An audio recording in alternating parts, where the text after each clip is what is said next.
இருக்கிற கிராமத்துல சிவானிங்கிற பொண்ணு வசிச்சு வந்தா. அவளுக்கு யாருமே சொந்த பந்தம் இல்ல. ஒரு கூடாரத்துலதான் அவ வாழ்க்கைய ஆரம்பிச்சா. சிவானி அந்த மலையில உக்காந்து தன்னோட நினைவுகள்லாம் ஞாபகப்படுத்திட்டு இருந்தா. என்னதான் அவ சந்தோஷமா இருக்கிற மாதிரி வெளியே தெரிஞ்சாலும் மனசுக்குள்ள எப்பவும் அவளுக்குன்னு யாரும் இல்லைன்னு ரொம்ப வருத்தத்தோடயே இருப்பா. சிவானியை யாரும் வேலைக்குமே சேர்க்க மாட்டாங்க.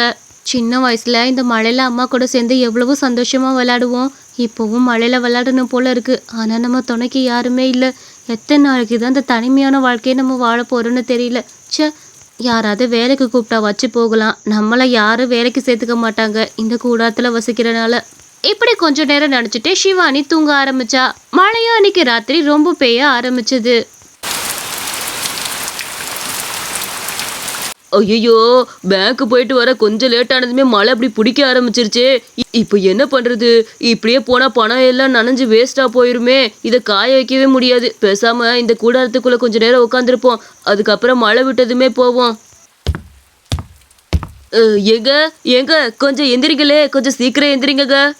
என்னங்க, என்ன வேணும்? இந்த மழையில எதுக்குங்க இப்படி வெளியே வந்து நிக்கிறீங்க? எங்க கூடாரத்துல வாங்குங்க, உள்ள வாங்க. மழையில எப்படி நிக்காதீங்க. ரொம்ப நன்றிங்க. அதுதான் கேட்கலாம்னு நினைச்சேன். நீங்களே உள்ள வான்னு சொல்லிட்டீங்க. உங்களுக்கு எந்த பிரச்சனையும் இல்லை. நான் உள்ள வரதில்ல. கொஞ்சம் உள்ள வரலாமா? அப்பப்பா மழை அடிச்சு ஊத்த ஆரம்பிச்சிருச்சு. மதியானம் பேங்க் போனேங்க. வர்றதுக்கு கொஞ்சம் லேட் ஆயிருச்சு. வீட்டுக்கு போறதுக்குள்ள நைட் ஆகி போச்சு பார்த்துக்கங்க. மழை வர வழியிலே அடிச்சு ஊத்த ஆரம்பிச்சிருச்சு.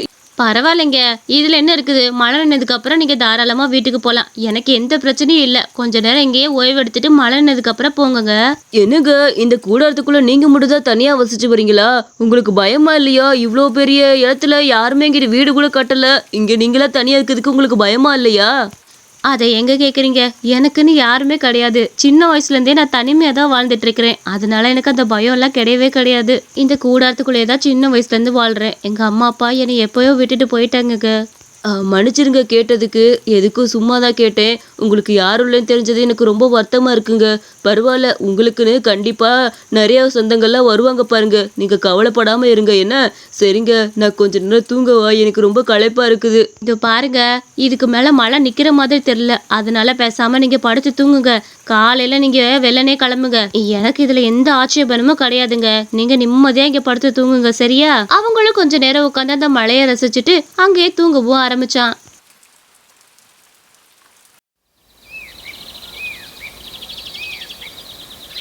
அப்பா, ஒரு வழியா மழை நின்றுச்சு. வேணாம், அவங்கள எழுப்ப வேணாம். பாவம் நல்லா தூங்கிட்டு இருக்கிறாங்க. பேசாமல் இந்த இடத்த விட்டு கிளம்பிடுவோம். நல்லா மழை கொட்டி தீர்த்துருச்சுப்பா. நான் மட்டும் இப்படியே போயிருந்தேன்னா என் பணம் பூரா நனைஞ்சு போயிருக்கும். இதுவும் நல்ல வழிதான். சரி, கிளம்புவோம்.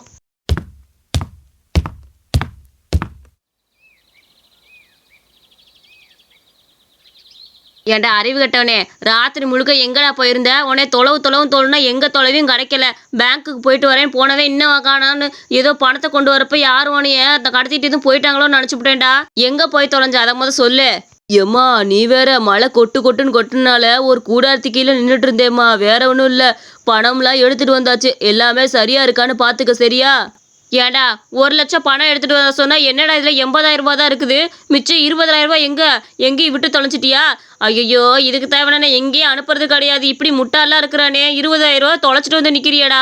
என்னது 20,000 ரூபாய் காணாமா? அம்மா, நல்லா எண்ணி பாருமா. அதெல்லாம் கரெக்டா இருக்கும். நான் கரெக்டா பேங்க்ல எண்ணி தானே வாங்கிட்டு வந்தேன். அதெல்லாம் எப்படி இல்லாம போகும்? இருக்குமா? அதை தயவு செஞ்சு பாருமா. உனக்கு 4 தடவை எண்ணி பார்த்துட்டேன். அதே காசு அப்படியே தான் இருக்குது. மிச்சம் 20,000 ரூபாய் தொலைஞ்சு போயிருச்சு. நல்லா தொலைய விட்டுட்ட.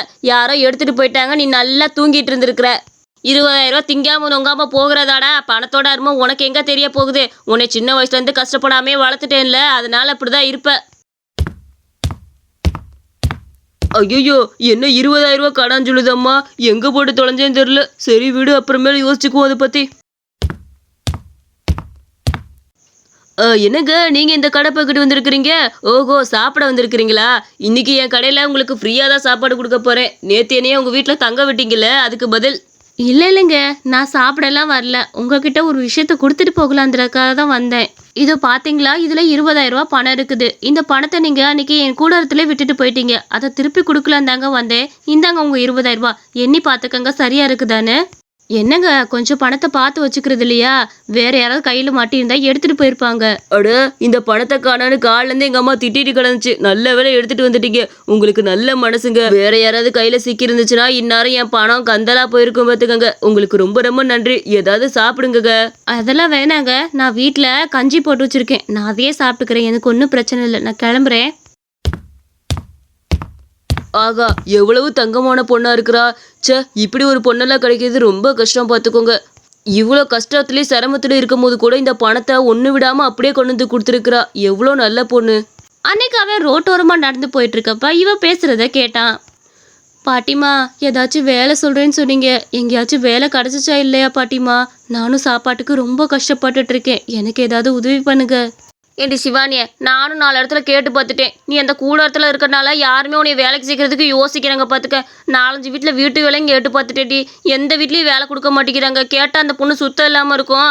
அந்த கூடத்திலே வாழுது. ஒரு குளிச்சுட்டு நீட்டாக கூட இருக்காது அப்படின்னு சொல்லிக்கிறாங்கடி. இதை நான் என்னன்னு சொல்ல முடியும் சொல்லி உன்கிட்ட சொல்ல கஷ்டமாக இருக்குன்னு தான் நான் அதெல்லாம் சொல்லாமல் இருக்கேன். எப்படியாச்சும் ஒரு வீடு பிடிச்சி ஒரு நல்ல வீட்டுக்கு போனேன்னா உன்னை வேலைக்கு சேர்க்க யோசிக்க மாட்டாங்கடியே. நான் இருக்கிற சூழ்நிலையில நல்ல வீட்டுக்கு நான் எங்கம்மா போறது? சரிங்கம்மா, நீங்க யாராச்சும் வேலைக்கு சொன்னா சொல்லுங்க. நான் பாக்குறேன். என்ன கிளம்புறேன். அட இவ்வளோ நல்ல பொண்ணுக்கு இப்படி ஒரு சோதனையா? பாவம் வேலை கிடைக்காம ரோடா அலைஞ்சிட்டு இருக்காளே. எப்படியாச்சும் நம்ம கடையில வேலை போட்டு கொடுத்துட வேண்டியதுதான். நைட்டு அவன் கூடாரத்துக்கு வரதுக்கு முன்னாடி அவன் கூடாரத்துல வந்து நின்றுக்கிட்டு இருந்தான். என்னங்க இன்னைக்கு மழையும் போயல, இந்த கூடாரத்துக்குள்ள வந்து நின்றுட்டு இருக்கிறீங்க எனக்கு முன்னாடி? என்ன விஷயம் சொல்லுங்க. இல்லைங்க என்னோட கடைக்கு வந்து ஆள் தேவைப்படுது. அதனால தான் நீங்கள் வேலைக்கு வர முடியுமான்னு கேட்கலான்னு வந்தேன். ஒன்றும் இல்லை, அங்கே இருக்க சைவ சாப்பாடு இருக்குல்ல அதெல்லாம் எடுத்து கொடுத்தா போதும். என்னங்க சொல்றீங்க? நிஜமாவா? எனக்கு வேலை தரீங்களா? ஐயோ தயவு செஞ்சு அந்த வேலை எனக்கு கொடுங்குங்க. நானும் எத்தனையோ இடத்துல வேலை கேட்டு கஷ்டப்பட்டுட்டேன். யாரும் எனக்கு கொடுக்க மாட்டேங்கிறாங்க. தயவு செஞ்சு எனக்கு அந்த வேலையை கொடுங்க. அதுக்கு என்ன, அதுக்காக தானே சொல்கிறதுக்காக தானே நான் வந்திருக்கிறேன். நீங்கள் காலையில் ஆனதுமே டான்னு வேலைக்கு வந்துருங்க. மற்றதெல்லாம் நாங்கள் வச்சு பேசிக்கலாம். ஐயோ எவ்வளோ நல்லவரா இருக்காரு. எனக்கு ஒரு வேலை போட்டு கொடுத்துட்டாரே. இது வரைக்கும் எனக்கு ரொம்ப சந்தோஷம் கடவுளே. காலையில பொழுது விடிஞ்சதுமே வேகமா அவ கடைக்கு கிளம்புனா. பரவாயில்லையே டான்னு வேலைக்கு வந்துட்டீங்க. சரி இதோட விலையெல்லாம் எவ்வளோன்னு சொல்லிடுறேன். அதுக்கேற்ற மாதிரி போட்டு கொடுத்துருங்க. மாதம் உங்களுக்கு 15,000 ரூபா சம்பளம் கொடுத்துட்றேன். இப்போதைக்கு இவ்வளோ கொடுக்குறேன். போக போக நிறையா சேர்த்து கொடுக்குறேன். என்ன? ஐயோ நீங்க இந்த வேலையை கொடுத்ததே எனக்கு ரொம்ப பெரிய விஷயம் சார். ரொம்ப ரொம்ப நன்றி. நான் அந்த வேலையை சரியா பாக்குறேன். அவனும் அவளை வேலை பார்க்க சொல்லிட்டு கிளம்பினா. அவளும் அங்க வர வியாபாரத்தெல்லாம் ரொம்ப அருமையா பாத்துக்கிட்டு இருந்தா. கொஞ்ச நேரத்திலேயே அவங்க அம்மா அந்த இடத்துக்கு வந்தாங்க. யார் இது நம்ம கடையில் வந்து நின்றுட்டு இருக்கிறா? பொண்ணே யார் நீயே என் கடையில் வந்து நின்றுட்டு இருக்கிற? என்னோட அனுமதி இல்லாமல் எப்படி நீ கடைக்குள்ளே வந்த? அம்மா இந்த கடையில் புதுசாக கடைக்கு வேலைக்கு சேர்த்துருக்குறாருமா. உங்க மகன் தான் சேர்த்துருக்குறாரு. நான் நல்லா வேலை பார்ப்பேம்மா. தயவு செஞ்சு என்னை வேலைக்கு வேணும்னு மட்டும் சொல்லிடாதீங்க. என்னோட வீடு அந்த கூடாரம் இருக்கும்ல, அங்கே தான் நான் ஃபஸ்ட்டு வாழ்ந்துட்டு இருக்கிறேன். என்னோட வேலையெல்லாம் ரொம்ப சுத்தமாக இருக்கும். தயவு செஞ்சு என்னை வேணான்னு சொல்லிடாதீங்கம்மா.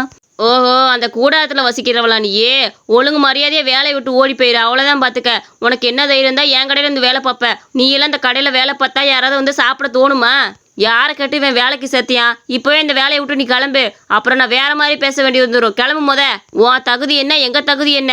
உன் தகுதிக்கு நீ ரோட்ல பிளாட்ஃபார்மத்தில் தான் ஏதாவது வேலை பார்க்கணும். அதை விட்டு கடைக்கெல்லாம் வந்து வேலை பார்க்கணும்னு நினைக்கக்கூடாது. கிளம்புமா அவங்க அப்படி சொன்னனால அவன் மனசு ரொம்ப கஷ்டப்பட்டுட்டே வெளியே போனா.